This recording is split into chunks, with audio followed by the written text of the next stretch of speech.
અલ્પેશભાઈ આજરોજ વૈદિક હોળી કરવામાં શું કહેશો?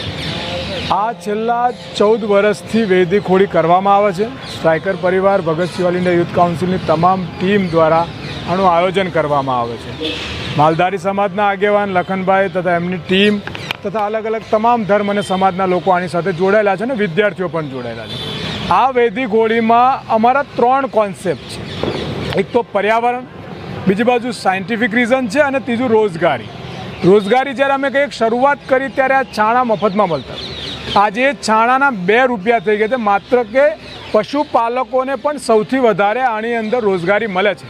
જ્યારે અમે શરૂઆત કરી ત્યારે ગુજરાત અને આ જિલ્લામાં તમે સૌ જાણો છો કે એક જ જણ અમે શરૂઆત કરી હતી. આજે જે રીતે માહિતી છે તે પ્રમાણે 100 ઉપરાંત લોકો છાણાની હોળી કરતા થયા. બીજી બાજુ આ જે છાણા છે એની ગરમી લેવાના કારણે ઘણા રોગો મટે છે.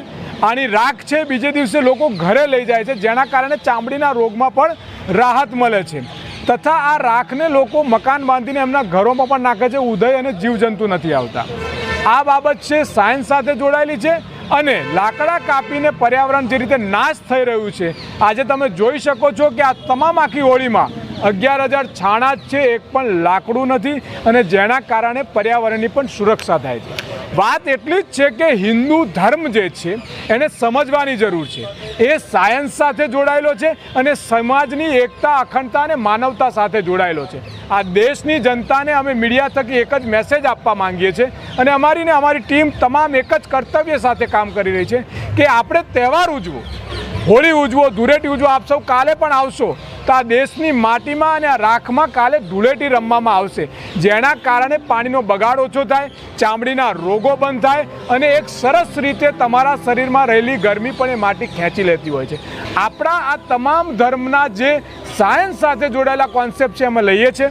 સાથે સાથે એકતા, અખંડતાનો પણ જે સંદેશ છે એ અમે ફેલાવીએ છીએ.